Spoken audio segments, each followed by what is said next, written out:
इंजील बा मुताबिक मत्ती 15वां बाब। उस वक्त फरीसियों और फकीहों ने यरूशलेम से यीशु के पास आकर कहा कि तेरे शागिर्द बुजुर्गों की रवायत को क्यों टाल देते हैं कि खाना खाते वक्त हाथ नहीं धोते।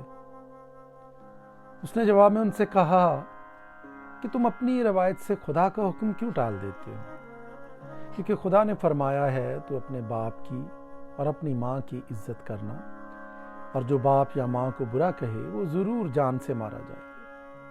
मगर तुम कहते हो जो कोई बाप या माँ से कहे कि जिस चीज़ का तुझे मुझसे फ़ायदा पहुँच सकता था वो खुदा की नज़र हो चुकी, तो वो अपने बाप की इज्जत ना करे। बस तुमने अपनी रिवायत से खुदा का कलाम बातिल कर दिया। ए रियाकारो, यशायाह ने तुम्हारे हक में क्या खूब नबूवत की कि ये उम्मत ज़ुबान से तो मेरी इज्जत करती है मगर इनका दिल मुझसे दूर है, और ये बेफ़ायदा मेरी प्रस्तिश करते हैं क्योंकि इंसानी अहकाम की तालीम देते हैं। फिर उसने लोगों को पास बुलाकर उनसे कहा कि सुनो और समझो, जो चीज़ मुंह में जाती है वो आदमी को नापाक नहीं करती, मगर जो मुंह से निकलती है वही आदमी को नापाक करती है। इस पर शागिर्दों ने उसके पास आकर कहा, क्या तू जानता है कि फरीसियों ने ये बात सुनकर ठोकर खाई? उसने जवाब में कहा, जो पौधा मेरे आसमानी बाप ने नहीं लगाया जड़ से उखाड़ा जाएगा। उन्हें छोड़ दो, वो अंधे राह बताने वाले हैं, और अगर अंधे को अंधा राह बताएगा तो दोनों गड्ढे में गिरेंगे।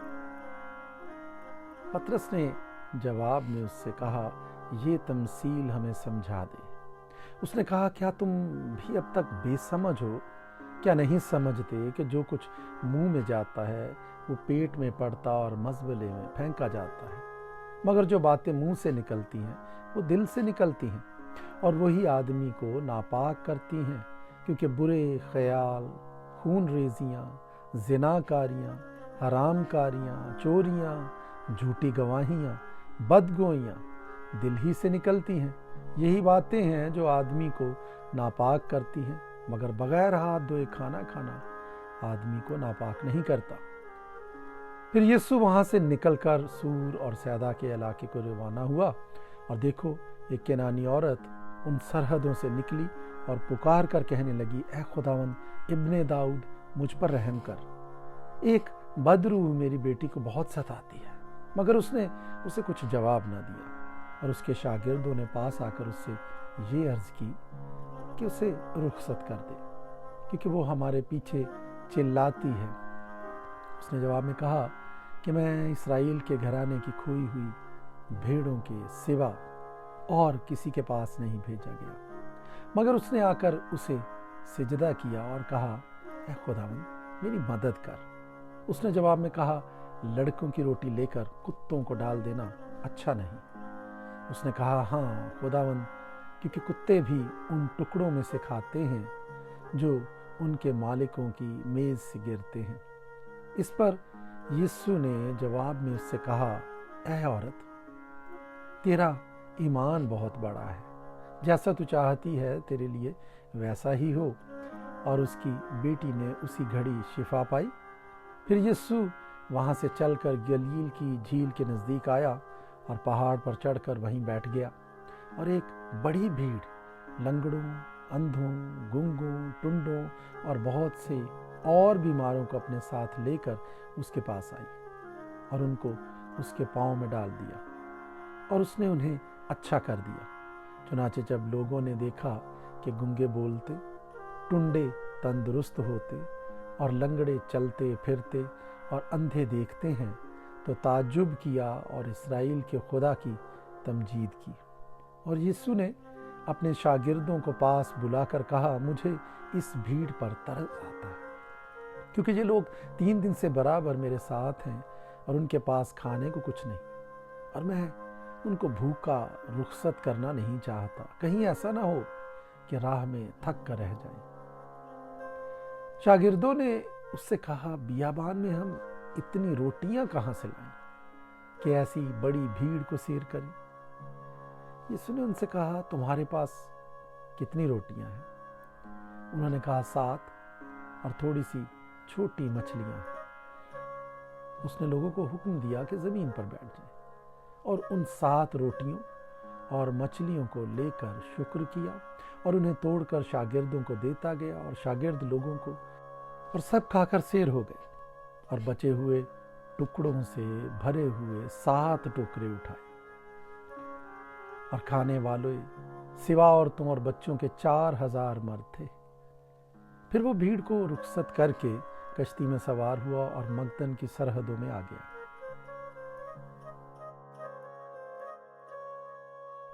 متی کی انجیل 16واں باب۔ پھر فریسیوں اور صدوقیوں نے پاس آ کر آزمانے کے لیے اس سے درخواست کی کہ ہمیں کوئی آسمانی نشان دکھا۔ اس نے جواب میں ان سے کہا، شام کو تم کہتے ہو کہ کھلا رہے گا کیونکہ آسمان لال ہے، اور صبح کو یہ کہ آج آندھی چلے گی کیونکہ آسمان لال اور دھندلا ہے۔ تم آسمان کی صورت میں تو تمیز کرنا جانتے ہو، مگر زمانوں کی علامتوں میں تمیز نہیں کر سکتے۔ اس زمانے کے برے اور زناکار لوگ نشان طلب کرتے ہیں، مگر یونا کے نشان کے سوا کوئی اور نشان ان کو نہ دیا جائے گا، اور وہ ان کو چھوڑ کر چلا گیا، اور شاگرد پار جاتے وقت روٹی ساتھ لینا بھول گئے تھے۔ یسوع نے ان سے کہا، خبردار، فریسیوں اور صدوقیوں کے خمیر سے ہوشیار رہنا۔ وہ آپس میں چرچا کرنے لگے کہ ہم روٹی نہیں لائے۔ یسوع نے یہ معلوم کر کے کہا، اے کام اعتقادو، تم آپس میں کیوں چرچا کرتے ہو کہ ہمارے پاس روٹی نہیں؟ کیا اب تک نہیں سمجھتے؟ اور ان 5000 آدمیوں کی 5 روٹیاں تم کو یاد نہیں، اور نہ یہ کہ کتنی ٹوکریاں اٹھائیں، اور نہ ان 4000 آدمیوں کی 7 روٹیاں، اور نہ یہ کہ کتنے ٹوکرے اٹھائے؟ کیا وجہ ہے کہ تم یہ نہیں سمجھتے کہ میں نے تم سے روٹی کی بابت نہیں کہا؟ فریسیوں اور صدوقیوں کے خمیر سے خبردار رہو۔ تب ان کی سمجھ میں آیا کہ اس نے روٹی کے خمیر سے نہیں بلکہ فریسیوں اور صدوقیوں کی تعلیم سے خبردار رہنے کو کہا تھا۔ جب یسوع کیسریا فلپی کے علاقے میں آیا تو اس نے اپنے شاگردوں سے یہ پوچھا کہ لوگ ابن آدم کو کیا کہتے ہیں؟ انہوں نے کہا، بعض یوحنا بپتسمہ دینے والا کہتے ہیں، بعض ایلیا، بعض یرمیا یا نبیوں میں سے کوئی۔ اس نے ان سے کہا، مگر تم مجھے کیا کہتے ہو؟ شمعون پطرس نے جواب میں کہا، تو زندہ خدا کا بیٹا مسیح ہے۔ یسوع نے جواب میں اس سے کہا، مبارک ہے تو شمعون بر یونا، کیونکہ یہ بات گوشت اور خون نے نہیں بلکہ میرے باپ نے جو آسمان پر ہے تجھ پر ظاہر کی ہے۔ اور میں بھی تجھ سے کہتا ہوں کہ تو پطرس ہے، اور میں اس پتھر پر اپنی کلیسیا بناؤں گا، اور عالم ارواح کے دروازے اس پر غالب نہ آئیں گے۔ میں آسمان کی بادشاہی کی کنجیاں تجھے دوں گا، اور جو کچھ تو زمین پر باندھے گا وہ آسمان پر بندھے گا، اور جو کچھ تو زمین پر کھولے گا وہ آسمان پر کھلے گا۔ اس وقت اس نے شاگردوں کو حکم دیا کہ کسی کو نہ بتانا کہ میں مسیح ہوں۔ اس وقت سے یسوع اپنے شاگردوں پر ظاہر کرنے لگا کہ اسے ضرور ہے کہ یروشلم کو جائے اور بزرگوں اور سردار کاہنوں اور فقیہوں کی طرف سے بہت دکھ اٹھائے اور قتل کیا جائے اور تیسرے دن جی اٹھے۔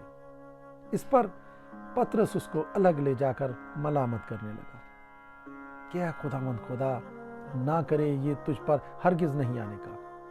اس نے پھر کر پطرس سے کہا، اے شیطان، میرے سامنے سے دور ہو، تو میرے لیے ٹھوکر کا باعث ہے، کیونکہ تو خدا کی باتوں کا نہیں بلکہ آدمیوں کی باتوں کا خیال رکھتا ہے۔ اس وقت یسوع نے اپنے شاگردوں سے کہا کہ اگر کوئی میرے پیچھے آنا چاہے تو اپنی خودی کا انکار کرے اور اپنی صلیب اٹھائے اور میرے پیچھے ہو لے۔ کیونکہ جو کوئی اپنی جان بچانا چاہے اسے کھوئے گا، اور جو کوئی میری خاطر اپنی جان کھوئے گا اسے پائے گا۔ اور اگر آدمی ساری دنیا حاصل کرے اور اپنی جان کا نقصان اٹھائے تو اسے کیا فائدہ ہوگا؟ یا آدمی اپنی جان کے بدلے کیا دے گا؟ کیونکہ ابن آدم اپنے باپ کے جلال میں اپنے فرشتوں کے ساتھ آئے گا، اس وقت ہر ایک کو اس کے کاموں کے مطابق بدلہ دے گا۔ میں تم سے سچ کہتا ہوں کہ جو یہاں کھڑے ہیں उनमें से बाज ऐसे हैं कि जब तक इब्ने आदम को उसकी बादशाही में आते हुए ना देख लेंगे, मौत का मज़ा हरगिज़ ना चखेंगे। मत्ती की इंजील 17वां बाब। 6 दिन के बाद यीशु ने पतरस और याकूब और उसके भाई यूहन्ना को हमराह लिया और उन्हें एक ऊंचे पहाड़ पर अलग ले गया। और उनके सामने उसकी सूरत बदल गई और उसका चेहरा आसमान की मानिंद चमका और उसकी पोशाक नूर की मानिंद सफ़ेद हो गई। और देखो, मूसा और एलिया उसके साथ बातें करते हुए उन्हें दिखाई दिए। पतरस ने यीशु से कहा, ए खुदावंद, हमारा यहाँ रहना अच्छा है। मर्जी हो तो मैं यहाँ 3 डेरे बनाऊं, एक तेरे लिए, एक मूसा के लिए और एक एलिया के लिए। वो ये कह ही रहा था कि देखो, एक नूरानी बादल ने उन पर साया कर लिया और उस बादल में से आवाज़ आई कि ये मेरा प्यारा बेटा है जिससे मैं खुश हूँ, इसकी सुनो। शागिर्द ये सुनकर मुंह के बल गिरे और बहुत डर गए। यीशु ने पास आकर उन्हें छुआ और कहा, उठो, डरो मत। जब उन्होंने अपनी आंखें उठाईं तो यीशु के सिवा और किसी को न देखा। जब वो पहाड़ से उतर रहे थे तो यीशु ने उन्हें ये हुक्म दिया कि जब तक इब्ने आदम मुर्दों में से ना जी उठे, जो कुछ तुमने देखा है किसी से उसका जिक्र ना करना। शागिर्दों ने उससे पूछा कि फिर फकीह क्यों कहते हैं कि एलिया का पहले आना ज़रूर है। उसने जवाब में कहा, एलिया अलबत्ता आएगा और सब कुछ बहाल करेगा, लेकिन मैं तुमसे कहता हूँ कि एलिया तो आ चुका और उन्होंने उसे नहीं पहचाना, बल्कि जो चाहा उसके साथ किया। इसी तरह इब्ने आदम भी उनके हाथ से दुख उठाएगा। तब शागिर्द समझ गए कि उसने उनसे यूहन्ना बपतिस्मा देने वाले की बाबत कहा है। और जब वो भीड़ के पास पहुंचे तो एक आदमी उसके पास आया और उसके आगे घुटने टेक कर कहने लगा, ऐ खुदावंद, मेरे बेटे पर रहम कर, क्योंकि उसको मिर्गी आती है और वो बहुत दुख उठाता है, इसलिए कि अक्सर आग और पानी में गिर पड़ता है। और मैं उसको तेरे शागिर्दों के पास लाया था, मगर वो उसे अच्छा न कर सके। यीशु ने जवाब में कहा, ए बेइत्काद और कजरो नस्ल, मैं कब तक तुम्हारे साथ रहूंगा, कब तक तुम्हारी बर्दाश्त करूंगा, उसे यहाँ मेरे पास लाओ। यीशु ने उसे झिड़का और बदरू उससे निकल गई और वो लड़का उसी घड़ी अच्छा हो गया। तब शागिर्दों ने यीशु के पास आकर खलवत में कहा, हम इसको क्यों ना निकाल सके? उसने उनसे कहा, अपने ईमान की कमी के सबब से, क्योंकि मैं तुमसे सच कहता हूं कि अगर तुम में राई के दाने के बराबर भी ईमान होगा तो इस पहाड़ से कह सकोगे कि यहाँ से सिरक कर वहाँ चला जा, और वो चला जाएगा, और कोई बात तुम्हारे लिए नामुमकिन ना होगी। लेकिन ये किस्म दुआ के सिवा और किसी तरह नहीं निकल सकती। और जब वो गलील में ठहरे हुए थे, यीशु ने उनसे कहा, इब्ने आदम आदमियों के हवाले किया जाएगा और वो उसे कत्ल करेंगे और वो तीसरे दिन जिंदा किया जाएगा। इस पर वो बहुत ही गमगीन हुए। और जब कफरनहूम में आए तो नीम मिस्काल लेने वालों ने पतरस के पास आकर कहा, क्या तुम्हारा उस्ताद नीम मिस्काल नहीं देता? उसने कहा, हाँ देता है। और जब वो घर में आया तो यीशु ने उसके बोलने से पहले ही कहा, ऐ शमाउन, तू क्या समझता है? दुनिया के बादशाह किन से महसूल या जिजिया लेते हैं, अपने बेटों से या गैरों से? जब उसने कहा गैरों से, तो यीशु ने उसे कहा, बस बेटे बरी हुए, लेकिन मबादा हम उनके लिए ठोकर का बायस हों। तू झील पर जाकर बंसी डाल और जो मछली पहले निकले उसे ले, और जब तू उसका मुंह खोलेगा तो एक मिस्काल पाएगा, वो लेकर मेरे और अपने लिए भी दे।